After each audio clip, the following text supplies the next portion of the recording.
Romeo, Romeo, wherefore art thou, Romeo? I don't know. Neil, thanks so much for coming today. Yeah, no, thank you. Mr. Dr. Neil deGrasse Tyson is, he's been on my show 6 times.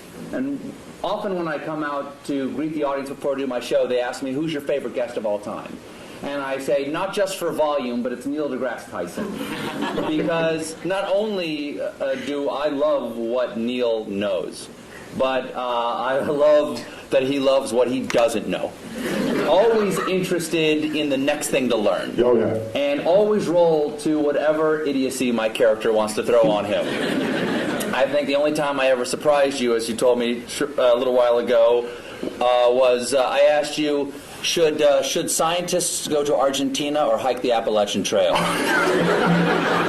Yeah, I want people to talk about them. It's the universe talking there. I think we're a little out there. The universe amplifies. Yeah, that one, I missed that one. Yes, you'd missed that news story. Yeah. See, to go on a show, it's like the hardest interview ever. I have to I'm laden with current events just to mix with my science because I don't know where he's going to come at me. And I got to be ready with 7 tennis rackets to hit it back. And I'm upset because that one news story, remember with the guy, was it South Carolina guy? Who remembers? He goes to Argentina and becomes well known for having done so. And you asked me straight out, should scientists visit Argentina more often to become better known? And it just went, you aced me on that one. You're welcome.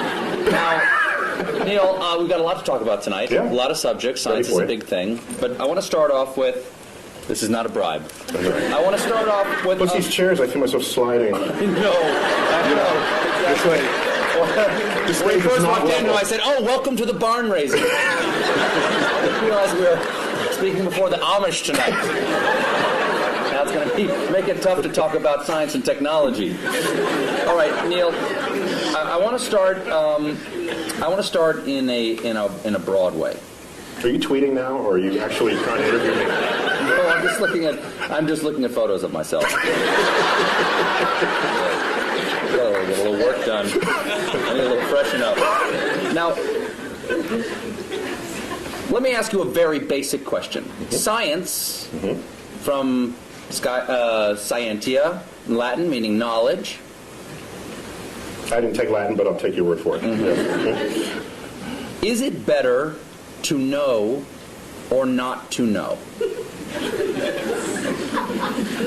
I think, well, my blunt answer is it's better to know. All right. But that is debatable, though. Well, I said it's my answer. Yeah. I mean, somebody else might have a different answer. For instance, Oedipus might have a different answer. Yeah.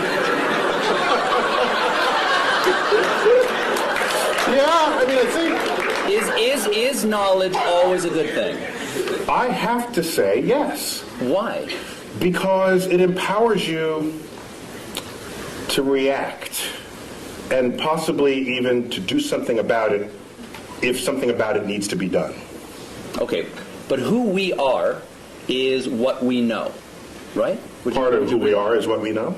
And our identity is often based on how we see the world. Yes, and our personality for sure. And if we learn something that does not jive with how we think about the world, won't we have to re-examine who we are? Yeah, it could mess you up. It can. Yeah. Once again, I'll go back to Oedipus. He plucked his eyes out rather than know anymore. Yeah, well, people back then, they did stuff like that. Yes, people back then, not people today. So I think there are people who would not know, who would rather. I remember the old days. I don't know if it still happens. A doctor would find out if you had cancer, they wouldn't tell you. They wouldn't tell you. Give it to me straight, Doc. Yeah, and why would you even have to say, give it to me straight, unless there was a day when they didn't give it to you straight? If I have 5 years left, I want to know I have 5 years left. Because I'm going to, do something different in those 5 years. Neil? Yeah? I have some terrible news. But there are some people who don't want, there are some people who don't value science. And if they don't value science, are they valuing ignorance? Yes, but I will not pass judgment on them. What I will say is, if they are at maximal comfort in their ignorance,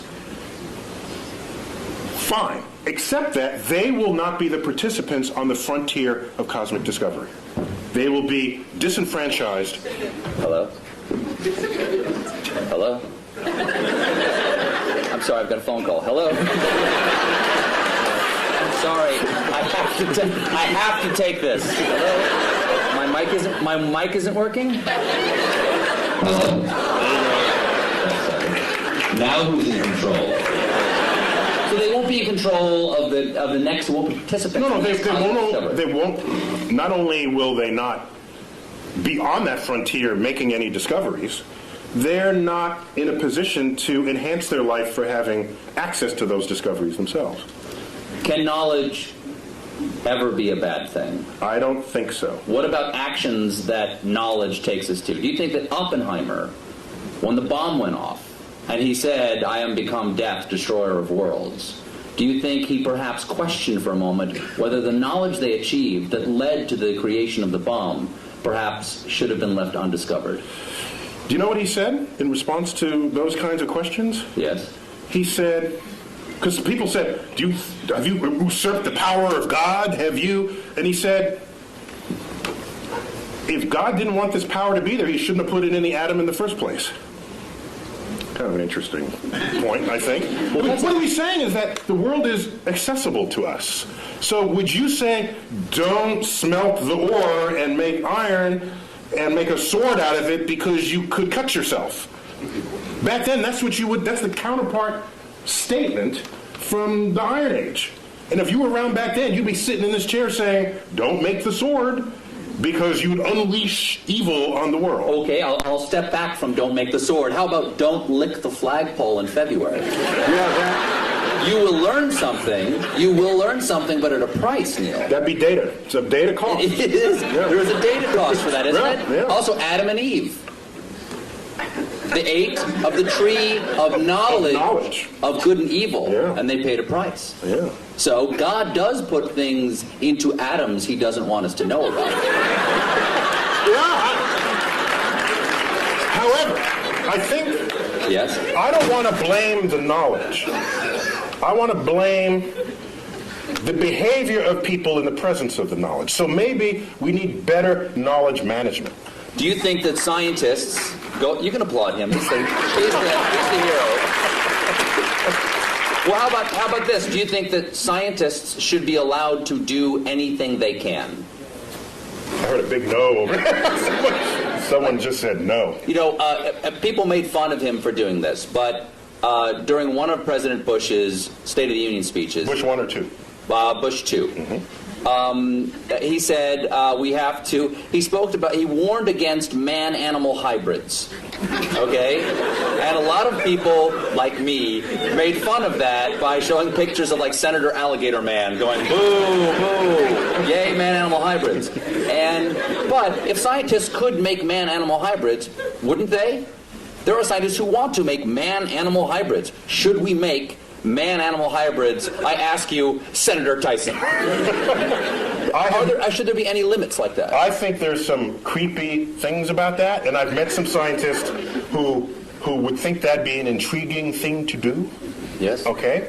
I think we as a society, as a democracy, what we should do is come to some understanding of what the prevailing social mores are.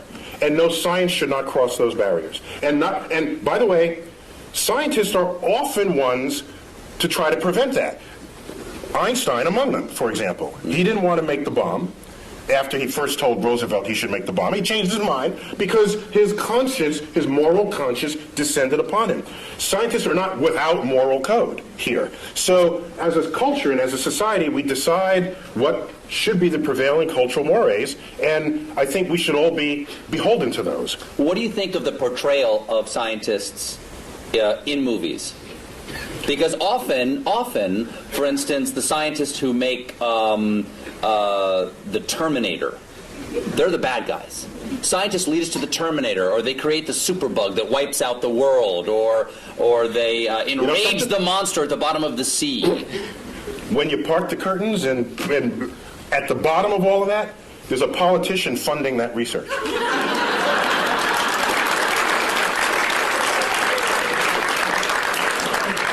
Is this working again? It is? No, it's not. He says yes, you say no. Yeah, we got it. We're getting bad data. Just trying to... We're good. That was good. That's good? You're good. Oh, yeah. You're good. So scientists don't lead marching armies. Scientists don't invade other nations. Scientists, yes, we have scientists who invented the bomb. Yes, but somebody had to pay for the bomb, and that was taxpayers. That was war bonds. There was a political action that called for it. So everyone blames the scientists. We are collectively part of a society that is using or not using, to its benefit or to its detriment, the discoveries made by science. And at the end of the day, a discovery itself is not moral. It's our application of it that has to pass that test.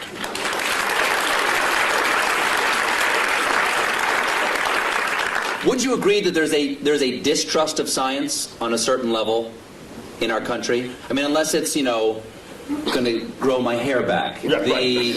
Science... Or do other things to your anatomy, yes. Right, exactly. Yes. Science, exactly. Right. Science, I've gotten those emails. Science is sometimes distrusted because it is more complex than the average person can understand. I think that is the core of it. It's distrusted not because of what it can do, but because of because people don't understand how it does what it can do. And that absence of understanding or misunderstanding of the power of science is what makes people afraid of it. And so I remember back when they first split the atom, shouldn't split the atom, or shouldn't, you hear this at every discovery that happens in science. There's a mystery to it. For example, irradiated foods, in France they call it frankenfood, all right? Which is kind of a cute word when you think about it. Yes. But it makes food last longer, and you're healthier for it. You don't get sick from it. And so from it turning bad. In fact, NASA does it all the time. NASA can make a slab of meat. You wouldn't necessarily put this in your refrigerator, but NASA can make a slab of meat that'll last 30 years. I tasted it. And? Delicious? No, it was, there's some restaurants' food reminds me of what that tasted like. But I'm just saying that just because you don't understand it doesn't mean it's bad for you. Go figure out how it works. That's why we need a scientifically literate electorate, so that when we go to the polls, you can make an informed judgment. And you can draw your own conclusions rather than turning to a particular TV stations to have your conclusions handed to you. Now, Arthur C. Clarke. Comedy Central accepted. Exactly. Okay. You know Arthur C. Clarke's famous dictum about sufficiently advanced technology. Yes, it is. Arthur C. Clarke had several laws of culture and the world, one of which was any sufficiently advanced technology is indistinguishable from magic. So, if something gets too complex for the average person to understand, it's magic. It's like magic. And you have powers that I don't trust, because I don't know what you're going to do with it next. Whereas if you understood how it worked, you'd say, hey, give me one of those. I mean, that's how that would work. That's how that plays out. Do you think that's where the debate over... I think that's where the debate over evolution and creation science comes, is that the complexity of evolution is so grand that it is hard to conceive of how the incremental changes come. And once something becomes so complex that I can't understand it, there's nothing between that and God saying, let it be. Well, one of the beauties of evolution is that complexity does not come about from complex ideas. The ideas are actually quite simple. And you can show on a computer how those simple forces can generate complexity given enough time and enough variation in environment, which is just what the history of the Earth supplies. So science literacy is an important part of what it is to be an informed citizen of society. Let's get away from our understanding of science, or lack thereof, and get to science itself. Okay. I'm with you. Here's a transition from talking about us mixing science and religion and getting back to science. Mm-hmm. God is truth, people think. Mm-hmm. Okay, some believe God is truth. Truth is beauty. Is there anything in science to you that is beautiful? Or rather, what is the most beautiful thing that you know of in science? E equals MC squared. Really? Oh, that's awesome. It is. So that equation doesn't just have a great publicist. It's actually... Because everybody knows it, but also everybody knows Coke. You know, it's like the Coca-Cola of science. Yeah, you learn E equals MC squared before you even know what any of those symbols mean. You hear it in elementary school. It's a gorgeous thing. It's what is beautiful about E equals MC squared? First of all, tell everybody what all the pieces mean. Well, E stands for energy, M is mass. C squared is just the speed of light squared. That's just, ignore that for the moment. The thrust of that equation is that energy and mass are equivalent to each other, which means you can transmute one into the other and back. What makes it extraordinary is that that hardly ever happens in our everyday lives, yet it's going on all the time in the rest of the universe.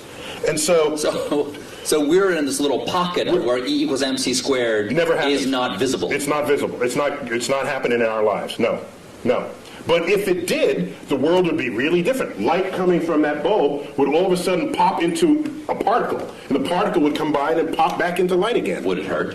It can, yeah. It would sterilize you. There's a lot of, the kinds of particles that would do that they would sterilize you, yeah.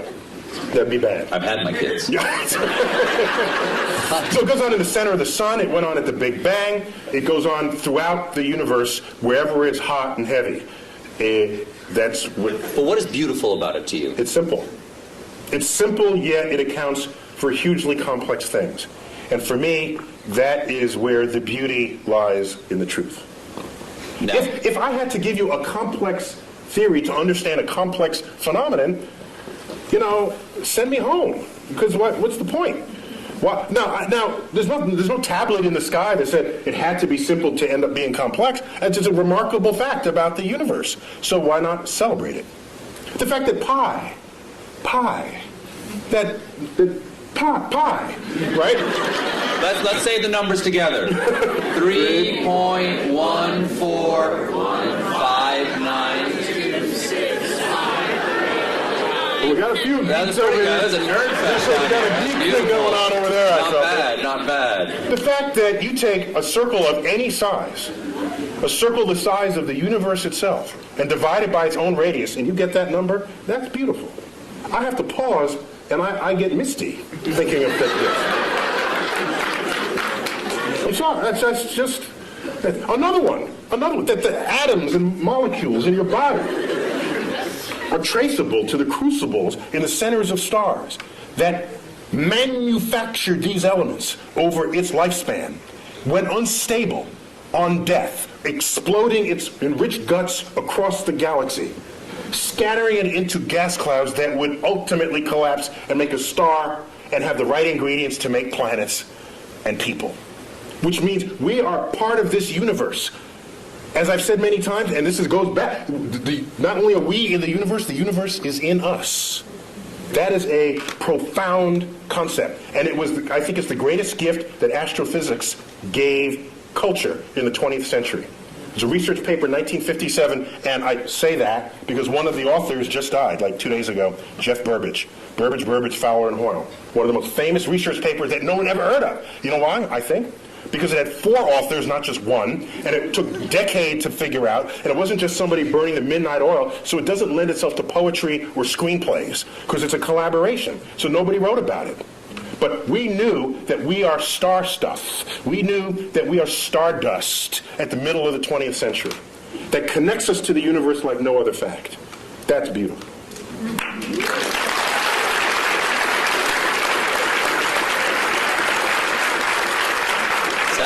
Sounds like you have written poetry about it. Once it gets in you, you have, the only way it comes out is poetically. No! You write poetry. You write sonnets. I don't know if they're sonnets, but occasionally a word rhymes in it, and I don't know what to call it. But sometimes if you feel deeply about something, I think the greatest poetry, not that I'm an astrophysicist, right? That's my disclaimer. Mm-hmm. But some of the greatest poetry is revealing to the reader the beauty in something that was so simple you had taken it for granted. That, I think, is the job of the poet. And so, the simplicity of the universe, which started this part of our conversation, I think if it doesn't drive you to poetry, it drives you to bask in the majesty of the cosmos. So what drew you? You said that this is the beauty of astrophysics, or the gift that astrophysics gave us in the 20th century. What drew you to astrophysics? Take us to Neil deGrasse Tyson before he's an astrophysicist. Take us to who you are now. I'm living in the Bronx, which in vernacular would be the Bronx. And I'm in a building. Not a lot of stars. No, there's like a dozen or so in the night sky. So you do not have a relationship with the night sky as a city dweller. And my parents, I have a brother and a sister, they would take us to, each weekend we'd go to visit museums and other sort of cultural things in the city. And one of those weekends we went to the Hayden Planetarium, the local planetarium, the one right there in Manhattan. And you sit in the chair, and the lights dim, the stars come out, and I said, oh, that's a nice hoax.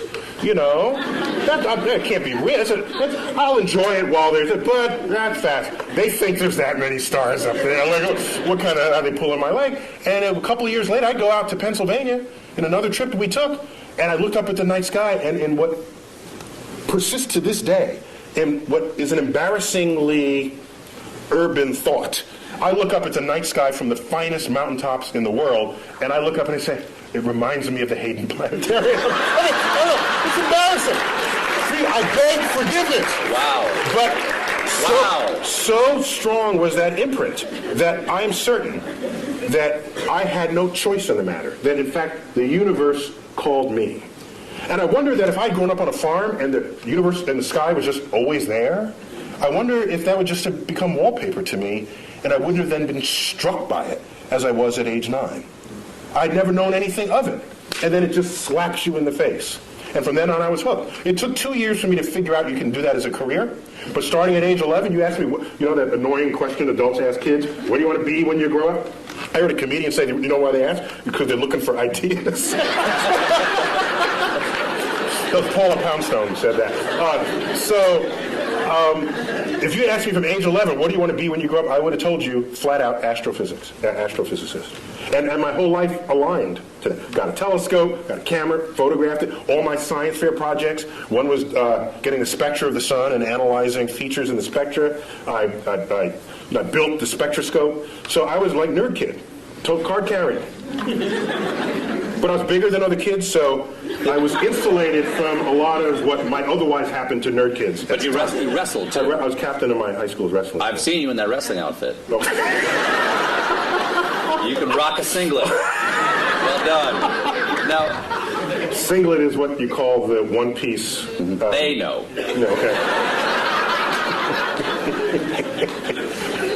So...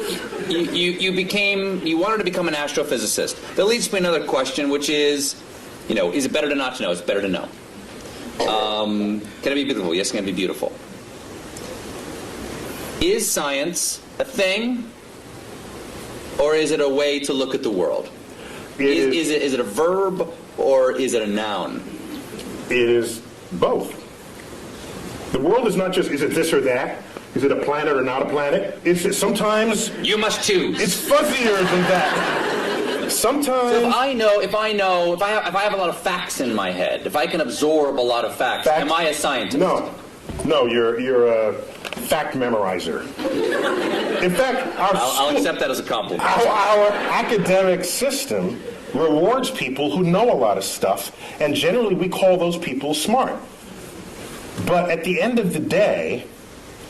Who do you want? The person who could figure stuff out that they've never seen before, or the person who could rattle off a bunch of facts? At the end of the day, I want the person who could figure stuff out. And science... Say if we're trapped on an island. Exactly. The professor on Gilligan's Island? It's not a matter of how many facts he can recite. It's like, there's a coconut, and there's a thing, and you have a ham radio. That's exactly. Okay? Seawater, you stir in the salt water. You hook the wires up to Gilligan's fillings, and then you listen to his ear. Listen in it. So it's an understanding of the relationships. While we're on it, Ginger or Marianne? Totally Ginger. Ginger. Complete. That was like, she came around the wrong time of my life. I'm dead. It was like Ginger all the way. For sure. So it is a way. It's a way of approaching the world. It's a way not only of approaching the world, it's a way of equipping yourself to interpret what happens in front of you. I think of science, the methods and tools that enable it, as kind of like a utility belt that you walk around with, you know? And you come upon something. Are you a superhero? Yeah. In your mind, are you super science? Actually, when I was a kid, I wanted to be Mighty Mouse when I was a kid. Really? I wanted to sing opera as I went to sing. Here I am to save the day. Yeah. So it's a tool belt. It's a tool belt. It's a utility belt. Utility belt, sorry. Because I'm picturing you in the singlet with the utility belt. Yeah. A tool belt, the difference is a tool belt, you know, if you have a hammer, as they say... You can hammer in the morning. You yes. can hammer in the morning, if I had a hammer. The problem is, if you start wielding a hammer, then all your problems look like nails. And maybe they're not. Maybe it's more subtle than that. And so your toolkit has to be able to morph into what is necessary for what it is that you confront at that moment. And so, yes, you're equipped with methods of mathematical analysis, methods of interpretation. You know some basic laws of physics. So when someone says, I have these two crystals, if you rub them together, you'll get healthy. So rather than just discount it, because that's as lazy as accepting it, both of those are just lazy brain. What you should do is inquire. So do you know how to inquire? And every scientist would know how to start that conversation. They would say, well, where'd you get these? What kinds of ailments does it cure? How does it work? What does it cost? Can you demonstrate that it works? And you go through this whole, and at the end the person's in tears because they weren't prepared for that level of questioning. And so science literacy is vaccine against charlatans of the world that would exploit your ignorance of the forces of nature. Neil, if you don't like the crystals I gave you, you can just say it. And they're not working for you because you don't believe.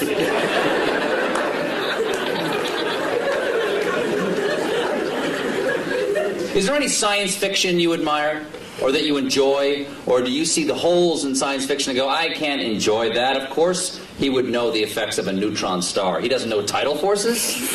Like, do you have that problem? He's got that right. He's got that right. Do you have that problem? I only have the problem if the movie is marketed for its accuracy. Number one. Number two, they got to get some basic science right. After that, I'm okay. So, for example, in the latest Star Trek movie, they had this liquid. The red matter. The red matter, thank you.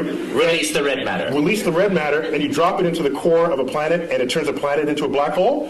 I thought that's kind of cool. What was a little weird was... Why didn't it turn the ship into a black hole? Well, no, because they had the special apparatus that surrounded it. And the apparatus did what? It's an anti-black hole apparatus. I'm okay with that.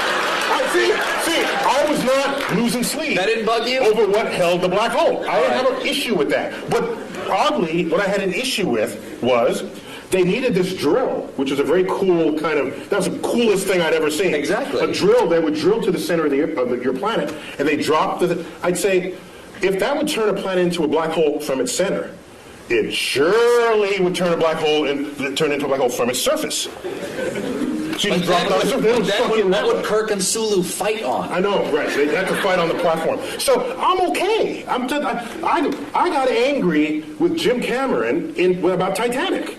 That's how I got angry. Did I tell you? I didn't tell you the story. You did not. Oh, no. Can I? I've never seen you this angry before. Just hold me back. I can't wait to see what you have to say about Avatar. You might turn blue with rage. Go on. So what was your problem with Titanic? There's a colleague of mine who saw Avatar, and he got home and he told his wife he wanted to paint her blue, and that didn't go over very well. Is she 10 feet tall?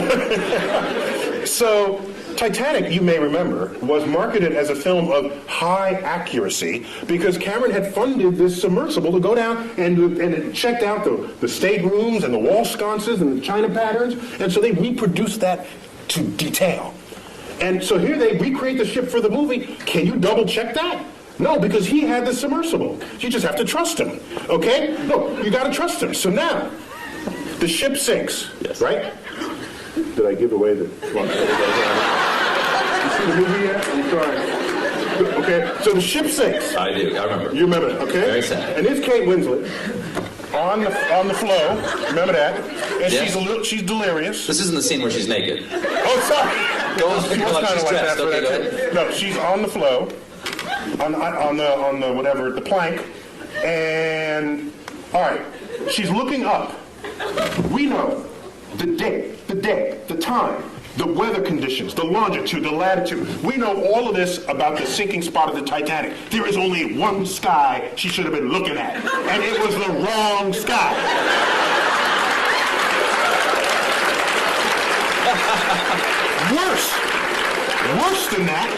Worse than that, the left side of the sky was a mirror reflection of the right side of the sky. So it's not only wrong, it was lazy and So odd. halfway through, they just might just flip it. Just flip it. No one will know. And so I was livid. Ooh. I got out my finest stationery and I wrote a letter to Jim Cameron. No reply. 5 years later, I bumped into him. He was on the NASA committee. And my sort of presence with NASA was growing by then. And I bumped into him in a meeting. And I said, Mr. Cameron, I just have to ask. You know, the sky is not the right, it's black, what? And he says, well, actually that happened in post-production. So he's absolving himself of guilt. But I wanted him to grovel in front of my feet, which he did not do. Now, wait. So I was angrier after that. Later on, Wired magazine honors him for Discoverer of the Year, Explorer of the Year, and they want to hold their party at the Rose Center for Earth and Space. You don't come into my house and get the sky wrong. Okay? My microphone working? Or did it fall? You're loud enough. You don't need a microphone. There we go. It fell down. Can you hear me now? Mine, yes. Okay. So he's in my house. And as a courtesy, they extended me an invitation to have dinner with a small group of them after this award ceremony. So I said, yeah. So we go to dinner. There's 6 of us at the table. The wine is pouring. So I said, Jim, I don't know if you remember, but I brought this up some time ago about the sky. And I wouldn't be so upset, except that everything else you boasted was so accurate. And we can't even check how accurate that is, but anybody can spend $50 for a planetarium sky program and look at the sky and know that you got the wrong sky. What gives? And you know what he said? He said, last I checked, worldwide, Titanic has grossed $1.3 billion. Imagine how much more it would have grossed if I gotten the sky right.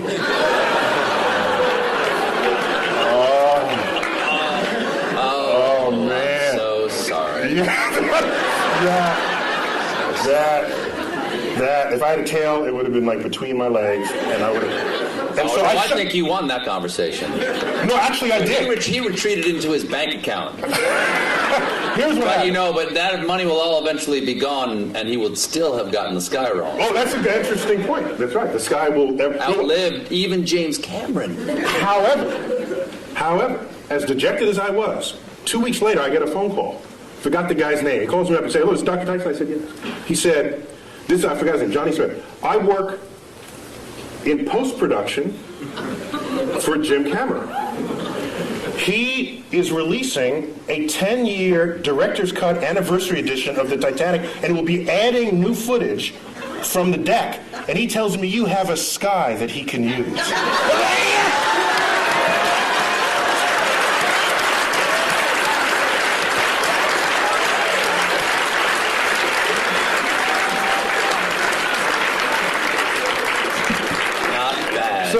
Not bad. You got your taste, right? You got a little taste. Yeah, right? it was good. No, I'm not. I'm a public servant. I don't need a pizza in the thing. Me too.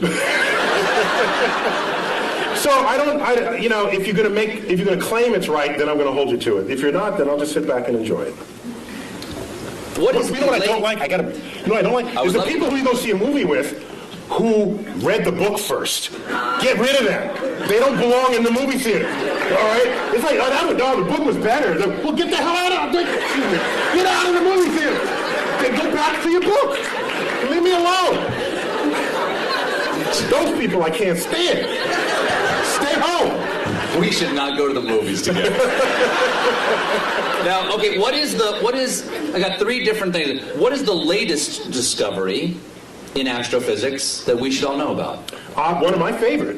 I got to go back maybe 6 months for that, 8 months, may I? Okay. Okay. Well, we discovered water on the moon. That's kind of cool, because where you're going, you want there to be water. All right? That's a good thing for life. But what struck me the most, earlier in 2009, we discovered methane on Mars. Methane. If you have a gas stove and you live in a city, chances are it's methane. It's a flammable gas. You say, well, so what? Who cares? Except that methane is the byproduct. It's a part of the gaseous effluences of anaerobic bacteria, which on Earth operates deep in the intestinal tract of farm animals. That's a very scientific way of saying there are Mars farts.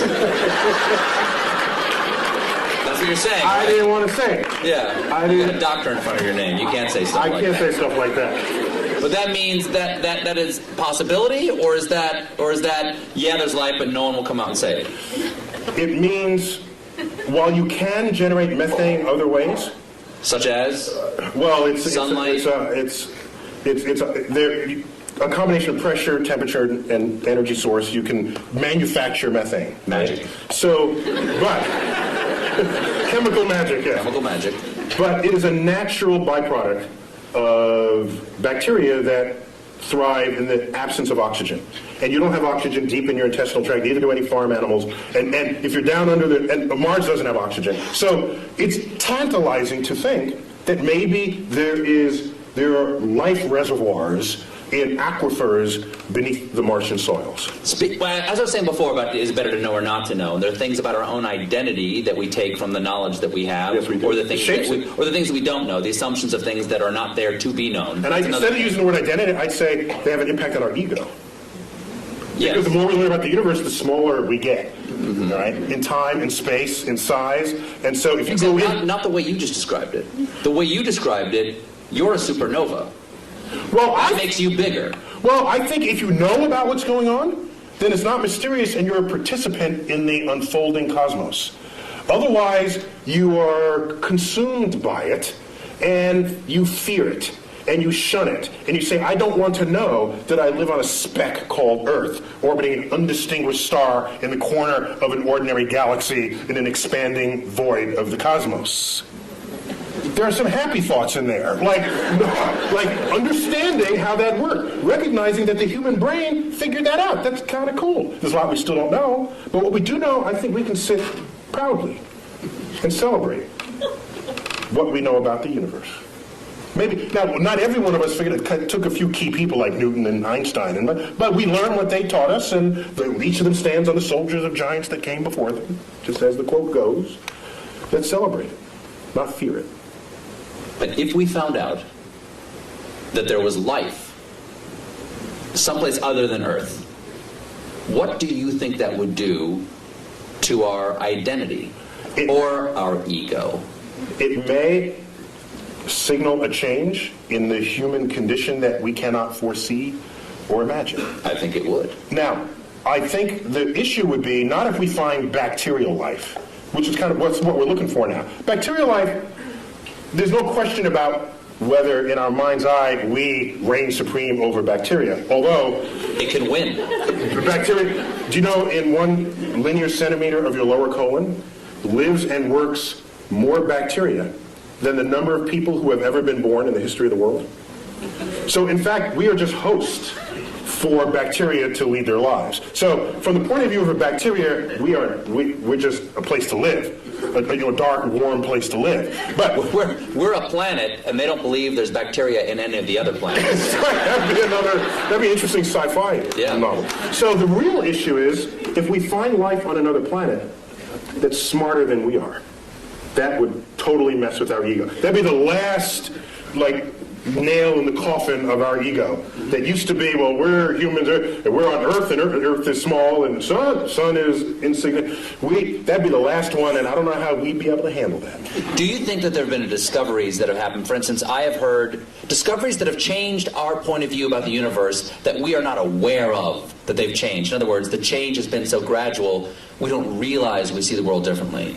Has E equals MC squared because That's coming up on 100 years? I'll tell you. Yes, it is actually. Well, no, we're past the age. Last year was 100? No, 1905, so 2005. Okay. But So I got one for you. has that changed? I got one for you. In the 1920s, which was a watershed decade in the history of science, in that decade, we discovered that not only our galaxy, the Milky Way, is not the only existence of anything in the universe, that there are other Milky Ways out there.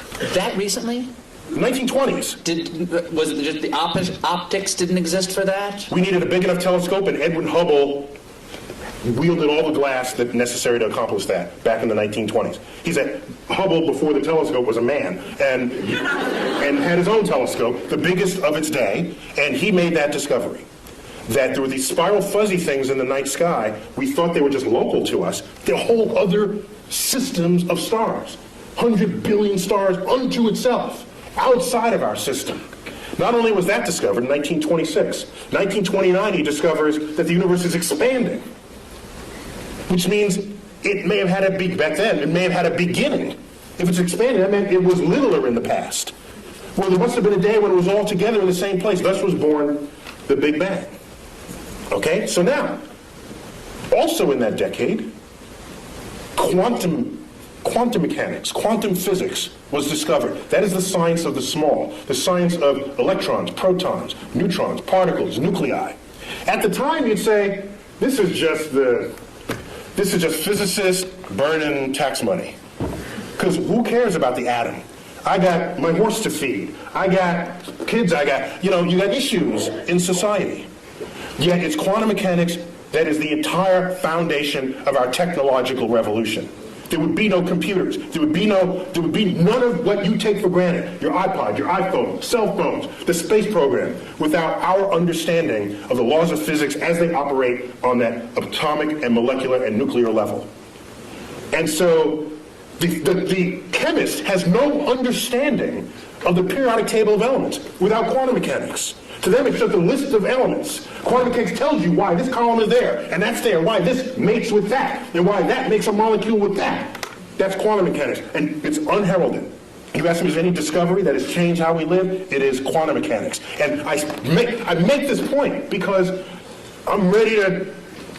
Today, you hear people saying, why are we spending money up there when we got problems on Earth? And people don't connect the time delay between the frontier of scientific research and how that's going to transform your life later down the line. All they want is a quarterly report that shows the product that comes out of it. That is so short-sighted that that's the beginning of the end of your culture. So it's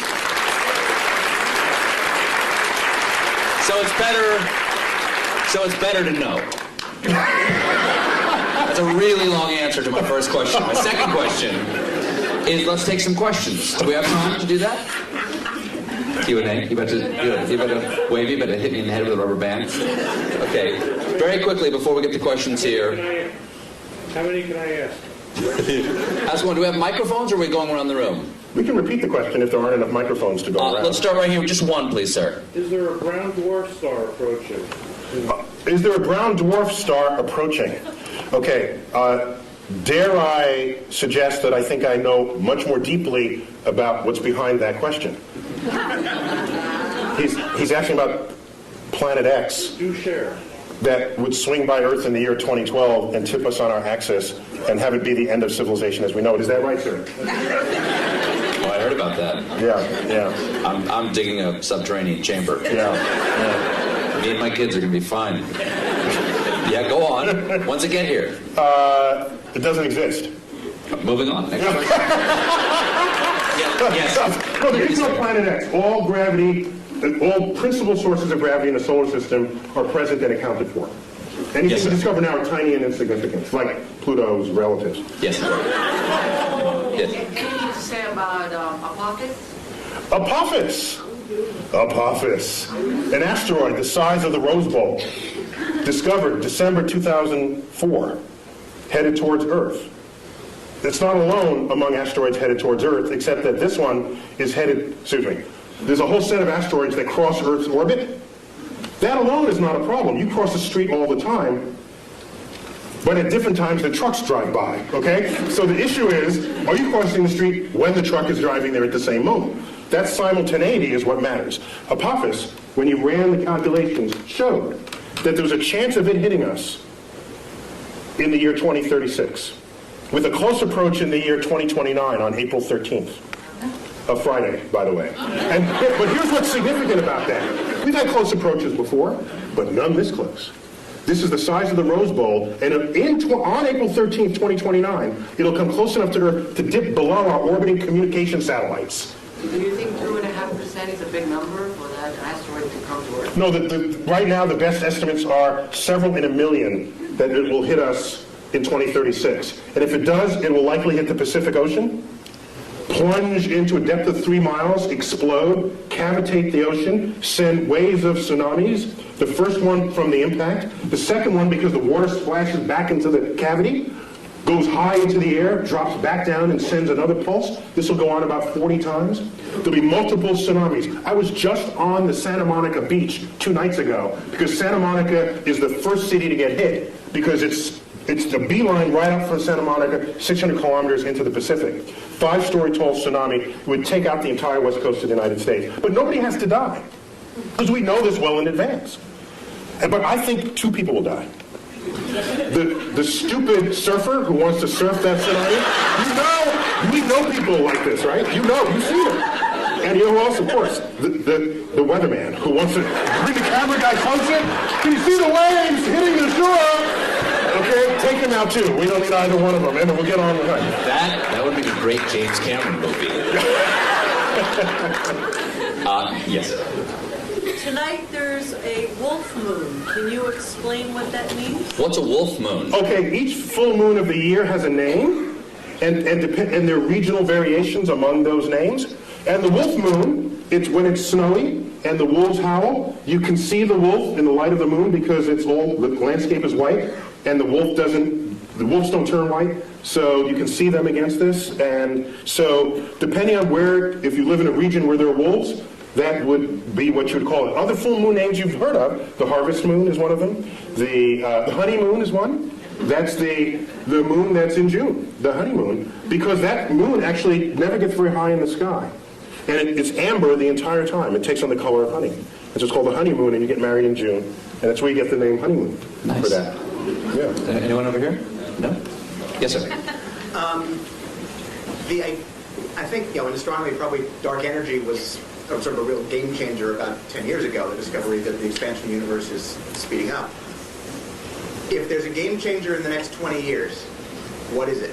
The question is, dark energy, he said 10 years ago was like a game changer. Can I foresee any game changers on the horizon? Well, it turns out dark energy was not as much of a game changer as you might think, because we already had a slot for it in Einstein's equations. We already had a placeholder. No one had ever measured it before, so we just assumed it was 0 and got on with life. The moment it was discovered, we said, hey, now we can stick it in the equation. It's like, whoa! Its presence in the equation shows that there's this pressure operating against the action of gravity, making the universe accelerate in its expansion. And that's extraordinary, because it means the day will come where these galaxies that Hubble discovered will move away from us with such speed that they will disappear beyond our horizon, and the total known universe at that time will only be the Milky Way, restoring the state of mind of our universe that existed before 1920. That's a spooky time. We would have to hand down the annals of cosmology from previous centuries to hear about the galaxies that were once in the night sky. So game changers going forward. If we discover the dark matter particle, that'd be kind of cool. If dark energy and dark matter, because we don't know what's causing either one of them, but we measure them. So they are real in their action on the universe. We just don't know what it is. Okay? As this thing from the ether 100 years ago, we never measured it. We just assumed it was there. There was no data. It was just dark matter, dark energy. We can call it Fred and Wilma. Don't think it's matter or energy. We don't know what it is. Don't let the name fool you. I'll henceforth call it Fred and Wilma. Okay? So with Fred and Wilma, these two things, it may be a game changer. Once we figure out what it is, it's a new particle that then we can exploit to our benefit In the same way, our understanding of quantum physics enabled us to exploit the behavior of atoms and nuclei to our benefit. So a new kind of physics would transform how we live. Yes. That's one way I'm thinking about it. Is Pluto going to be excised, so not just because we send it out, but because the ice will expire quickly? Will Pluto not only be humiliated by Neil deGrasse Tyson? You may not That's know not this. the word she said. She didn't use that word. Excised from the family of planets. Neil was on the group that gave the recommendation that Pluto be demoted, correct? We thought differently about Pluto's identity than Pluto did, and other supporters of it. We just grouped it with other icy bodies in the outer solar system that, at the time, were being discovered. Don't shoot the messenger. Pluto was alone for 65 years, and so you can't have a category of one. That doesn't work in science. You need a few things to make a category. So he's okay. It wasn't a category, though. It was a planet. Well, yeah. My very elegant mother just sat upon 9 porcupine. Now she just sits upon 9. It doesn't make any sense. Yeah, it doesn't make any sense. Where's the porcupine? If she's that elegant, she wouldn't have sat on a porcupine, I don't think. So once we found other icy bodies, all we did was group them together. We said, Pluto, we found family for you. In fact, we think you're happier there, because now you're one of the biggest icy bodies. And rather than a pipsqueak planet. You sent Pluto to a farm upstate to run and chase rabbits. Is what you did. It's much happier there, kids. It's happier there. And I didn't do this alone. Is there a supergiant beyond Pluto that pulls comets in? Is there a chance there's something out there that's drawing? There was a hypothetical star, which is related a little bit to what led to this invention of this the brown dwarf that you won't talk about, but you and I know, yes. Yeah. There was come down to the bunker too. There was a suggestion that there was a companion star to the Sun, provisionally called Nemesis, that would have this long orbit that would jostle comets in the outer solar system and send them raining down on Earth, creating mass extinctions, accounting for the extinction episodes in the fossil record. But it was an interesting hypothesis that was never supported by data, and so when you're not supported by data, you discard the hypothesis. That's how science works. You don't believe something just because you want to, or think something's true just because it feels good. At some point, you've got to confront the data. So getting back to the point... You've never been in politics. So getting back to the point, the recognition that Pluto is made half ice, and ice evaporates, so will Pluto one day disappear? No, Pluto's too far away from the Sun for that to ever meaningfully evaporate and disappear completely. Yes. What was the point of the Large Hadron Collider? What was the plan, did you say? The point. The point of What the Large Hadron was the Collider. point? He speaks in past tense as though we're done with it. Okay, We what just is? turned on the switch, the Large Hadron Collider in Switzerland. The point of the Large Hadron Collider was to embarrass America, to make us feel bad that we didn't have our collider built back in the 1980s when it was first funded. That's the whole point of the Large Hadron Collider. It's Europe saying, "Ha, gotcha this time." Now, apart from that ego bit, it's to probe nature on levels of energy never before seen.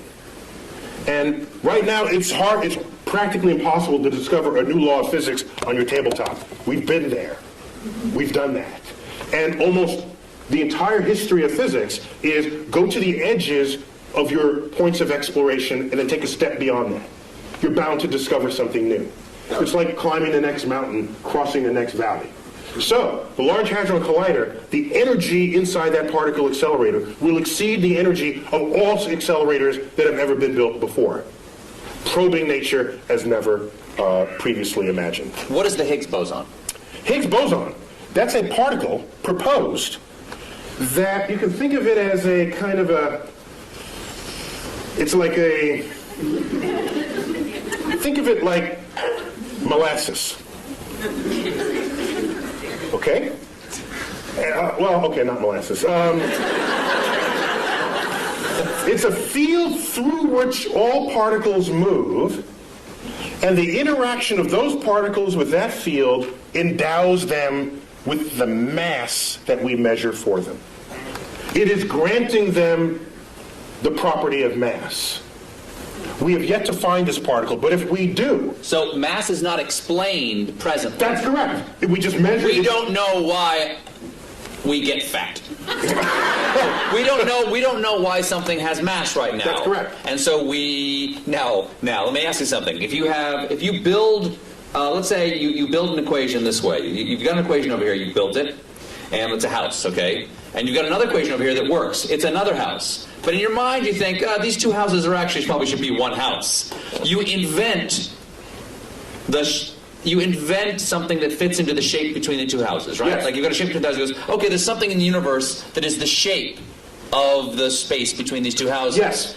Does that necessarily mean that thing is there? The history has shown that almost every time we propose something that connects one house to another, if those two houses themselves work,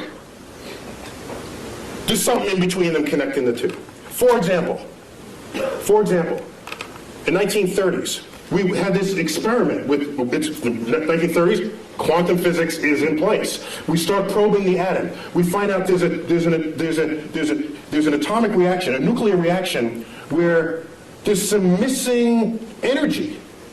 We account for all that, and there's something missing. We say this much energy here, and then it's missing here. And we swear we accounted for everything. Fermi comes up, a famous physicist, said, I bet there's a particle that came out of that reaction that escaped with the energy before you had a chance to measure it. E equals mc squared. Well, that would have endowed that particle with its energy to do so, the mass to do so. And even mc squared is in every one of these, it's all over the place. It's written with E equals mc squared. The point is, he hypothesized the particle, gave it the properties that it would have to account for what was seen. That's your conduit between the two houses.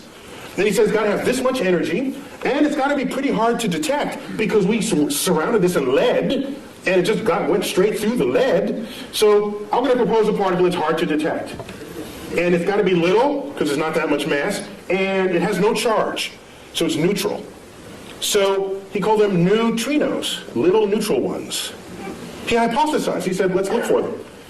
20 years later, they were found, neutrinos. And now we kept them coming out of these reactions. He built the porch, the walkway between the two houses.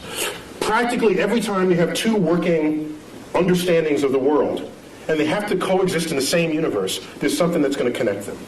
It's like electricity and magnetism, previously discovered as separate things, until Faraday and Maxwell said, hey, wait a minute, this works and that works, and they kind of smell like each other a little. Maybe they're the same thing.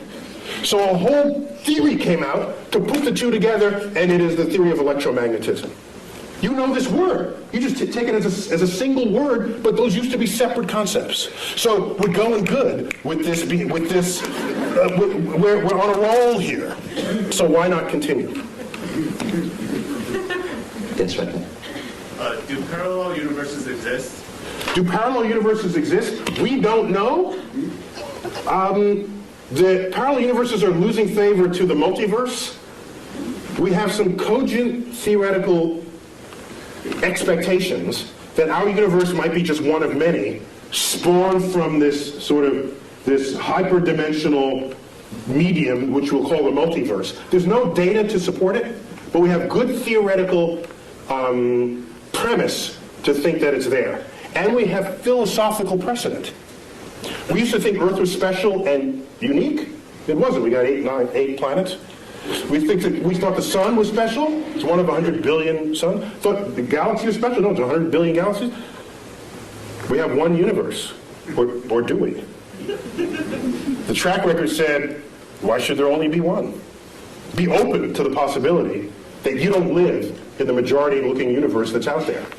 Would a separate universe, when you say different universe, does that mean... Slightly different laws of physics, which makes That's what I'm asking, Oh, yes. Oh, this is the fun part. Because if you manage to get a portal to another universe, don't be the first one to volunteer to go through it. Because your atoms are working in this universe. If the slightly different law of physics, you could implode, explode, come out with 3 heads. Who knows? There's a different exchange rate over there. Yes. Yes. Someone, let's go in the back, in the middle, and I think you have a white sweater on, yes. Is it possible to tunnel through a black hole, like quantum mechanically speaking? Can a black hole be used to travel? How about that? Can we say that? No, it's a little different. Like, Steve, get with the Get with it. Tunnel through a black hole yes. as if it creates a tunnel in space or time. Quantum mechanically is what she said. Quantum mechanically, can you tunnel through a black hole? I'm not going to try to interpret this one. Well, I have to ask, did you want to land someplace else when you're done, or are you content with being dead when it's over? I need to know before I answer. I guess it's okay if I die. It's okay if you die. For science.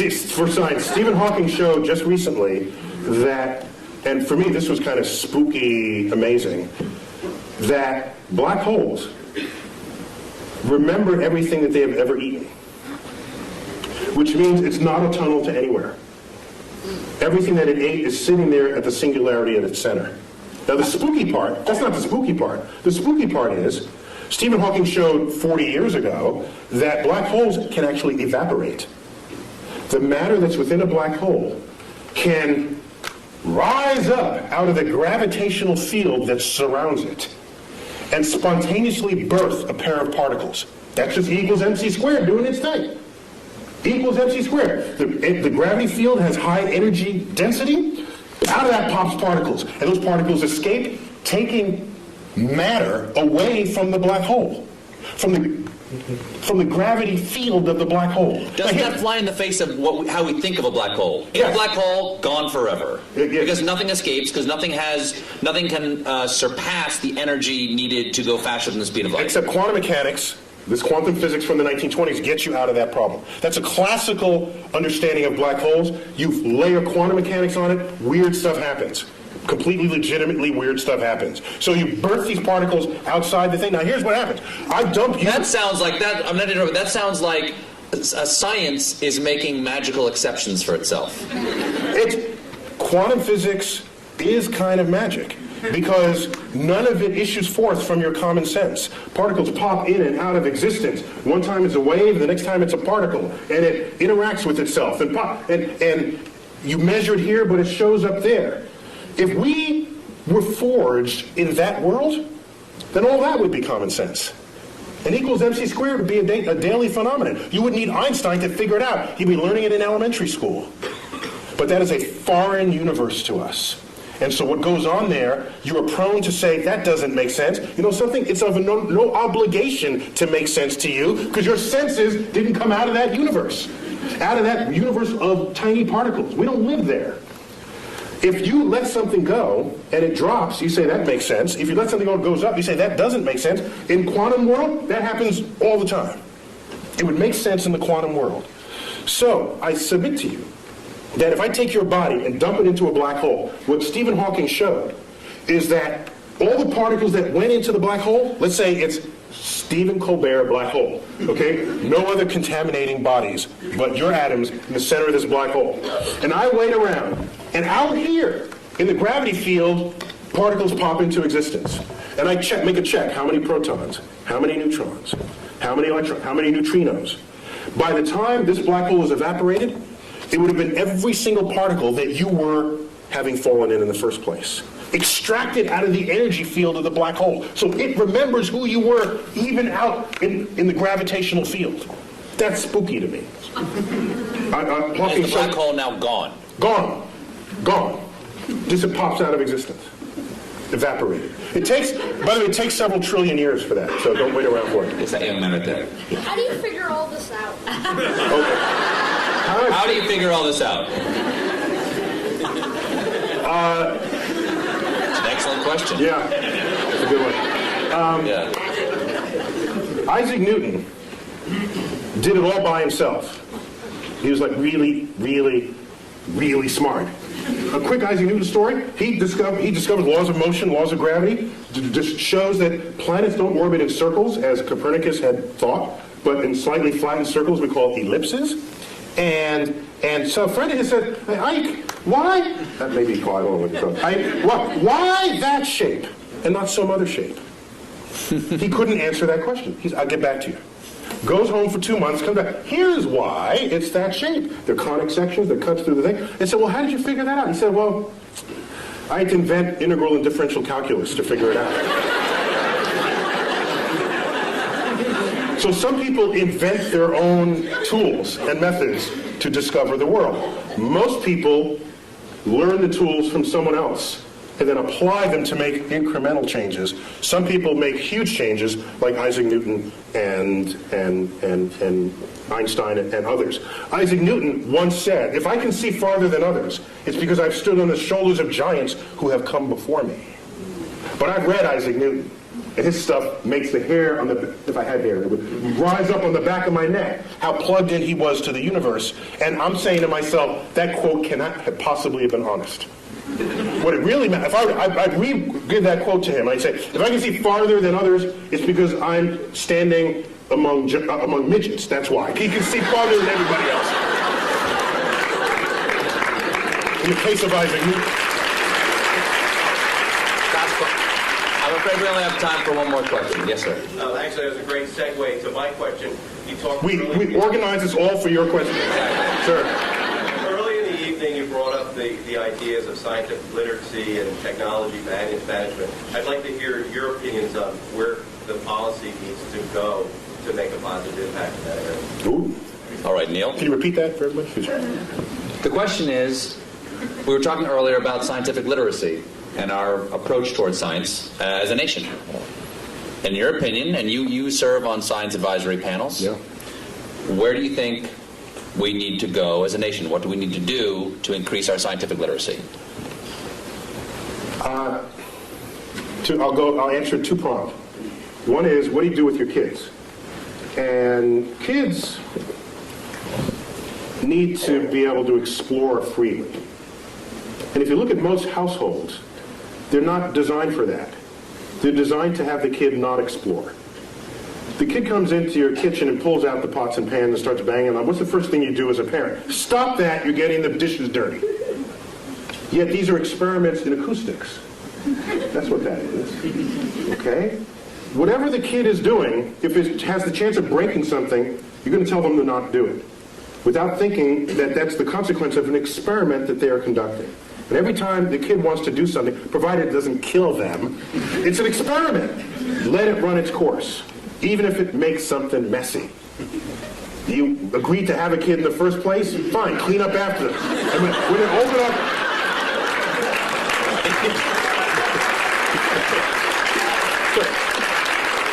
Because it's those seeds of curiosity that is the foundation of what it is to become a scientist. Now, I don't want everybody to be a scientist. That'd be a boring world. I want the poets, and I want the musicians, and we need that. And I don't have a... But I'm talking about promoting science literacy. And so the first step for the parent is to get out of the way. Allow the child to explore. They start playing in the mud. Don't do that in the mud. I just cleaned those pants. You're getting in the way of another experiment. They start plucking the petals off the flowers you just bought from the florist. And you say, stop that, I just paid $10 for the flowers? Had you let that continue, they'd find in the middle the stamen and the pistil, and they'd learn something about the flower. For $10. That's cheap. Derek Bach, one-time president of Harvard, once said, if you think education is expensive, try the cost of ignorance.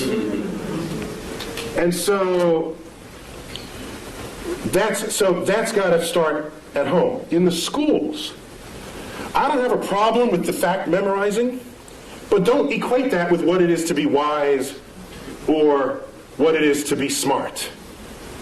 Smart should be some combination of that, yes, but also, what is your lens on the world? How do you figure things out? And you promote that by stimulating curiosity. And I don't see enough stimulating curiosity in this world. This is a famous school right here. I saw the banner in the opening corridors. So you probably don't have that problem here, all right? But the whole world is not educated in this building. So a lot of change would need to happen in that regard. Now getting back to policy. I have tried. You do a simple Google, like YouTube and Tyson, my name, but put Neil so you don't get Mike. All right? Dining on someone's ear. half of what ends up thrown onto YouTube are talks I've given where I'm trying to convince people, not only the public, but lawmakers and people in power, that investing in the frontier of science, however remote it may seem in its relevance to what you're doing today, is a way of stockpiling the seed corns of future harvests of this nation. And those seed corns, what they do is, whether or not you know it today, advancing a frontier, history has shown, has advanced a culture ever since the Industrial Revolution got underway. And we can speak more hegemonistically about it, that anyone who has embraced the powers of technology has enjoyed economic wealth, the likes of which the world has never seen, attendant with strength of security, okay? And so people say today, they'll say, so suppose the next terrorist attack is like a chemical attack. Do you call out the Marines, or do you get your best chemists to figure out what to do about that? There's a point where your weapons are not as useful as the brain of the scientist who you could bring to bear on the problem. And so I see science and technology and creative investments in it as the most significant infusion to our economy that could possibly be conceived. The problem is it's not going to boost the economy next quarter. It's got a time horizon longer than most people have the patience for, and most politicians have the re-election cycle to be tolerant of. So what we need is a longer view on those investments. I don't want to have NASA going hand in hand trying to get money to stimulate the frontier of cosmic discovery. And that frontier now involves biologists in the search for life, chemists in understanding the soils of Mars, aerospace engineers. You know what I don't want to do? I don't want to stand in front of 8th graders and say, who wants to be an aerospace engineer so that you can design an airplane that's 15% more fuel efficient than the one your father flew? That's not going to get them. But if I say, who wants to be an engineer and design the airfoil that'll fly in the rarefied atmosphere of Mars, I'm going to get the best students in the class, and you know it. Because that's an exciting project for smart people to work on, motivated people to work on. And when you have them, they invent stuff. They discover things. They transform the culture in which we live on a time horizon that is not easy to just tell someone in a one-sentence soundbite. And what I want is a level of science and cultural literacy that will allow the public to be able to think beyond the election cycle, to think for themselves and say, this is a good investment. How many times have you heard people say, if you're not among us here, why are we spending money up there when we have the problems down here? Have you ever asked how much money we're spending up there? Ask that question. You know what the answer is? I've asked people, how much money do you think we're spending? Here's your tax dollar. How much do you think? 10%? 15%? Those are the kinds of answers I get. You know how much is getting spent? The rovers, the space station, the space shuttles, all the launch vehicles, all the NASA centers is 0.6 of 1 penny on your tax dollar. 0.6 of 1 penny pays for it all. And you're telling me, why are we spending money there and down here? If you need that money to solve these problems, you got some other problems going on. Okay? That's a whole other problem with society. So, I'm sorry, I'm getting off. So my point is, I think the greatest, the greatest need is to be able to have the foresight necessary to make investments on the frontier of science, even if at the time you make those investments, you cannot figure out how that might make you rich tomorrow. Michael Faraday, in the 1840s, was the first one to pass a wire through a magnetic field. And it made a little meter tick it moved a meter. He hooked up to it. Now this guy, you do this and this happens. That's kind of cool. If you're nerdy, to a nerd, that's a cool thing, right? You do this and this happens. And so what was happening is, it induced a current through the wire. He showed his colleagues. It looked like just kind of a curiosity, a toy. Showed it to Parliament. They say, why, is this what we're funding? We're funding this toy? And this may be apocryphal, but it is said of Faraday, in response to this inquiry, said this, because they asked, well, what value is this to the British Empire and to the king? He said, I don't know what value it is today, but I know one day you're going to tax it. And And in fact, that is the foundation of how all electricity is made today. And it would take another 60 years before electricity would come to homes. But who could have known it at the time? I don't want to be left behind.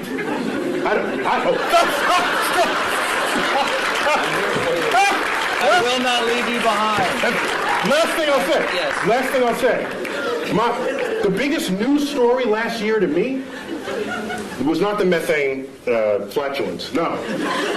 The biggest news story happened December 22nd, something like that. I forgot what day. A press release comes out. Russia says they want to send a mission to deflect Apophis, the killer asteroid. Oh, yeah. By the way, I said if that hits, it's going to hit the Pacific, which affects us. Okay? Russia says we're going to launch a mission. We're going to start designing it now. We're going to fund it. Oh, by the way, the United States is welcome to join us. And people say, that's nice, a little international thing. And I'm saying, wait a minute. Something's wrong here.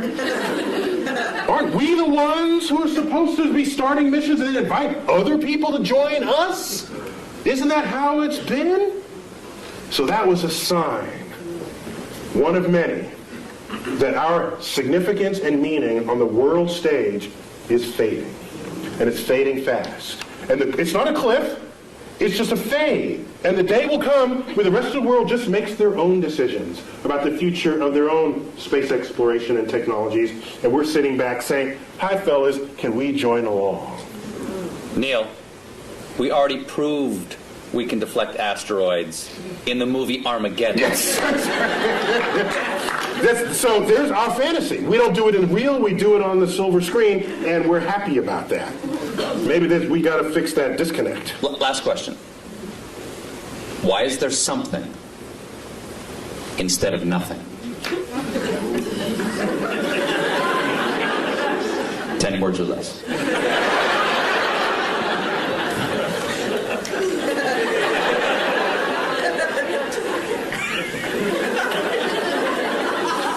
Just because. So I got to do this in haiku then. Okay. Okay, 575. Words that make questions